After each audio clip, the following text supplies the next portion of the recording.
जय हिंद दोस्तों, आपके सामने डॉक्टर मंजीत पटेल साहब ने 8th पे कमीशन की सारी गुत्थी खोल दी कि आखिर अभी तक क्या हो रहा है। उन्होंने कहा हमारी पहली मीटिंग 30 अप्रैल को हुई, फिर हमारी दूसरी मीटिंग 7 अगस्त को अभी हुई और आगे हम 6 सितंबर का क्या प्लान कर रहे हैं।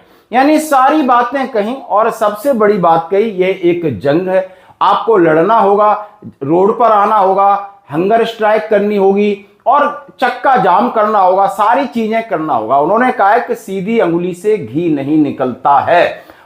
30 अप्रैल को हमने 13 पॉइंट एजेंडा पर हमने कंसेंट दी थी, जो एनसीजेसी में यानी national council joint consultative machinery ने जो डिमांड रखी थी, उसमें फिटमेंट फैक्टर पहली पोजीशन पे था। 3.83 का फिटमेंट फैक्टर एनसीजेसीएम ने रखा था। तो हमने उस पर अपनी कंसेंट दी थी कि we are agree with this justified fitment factor 3.83 for all and every employ.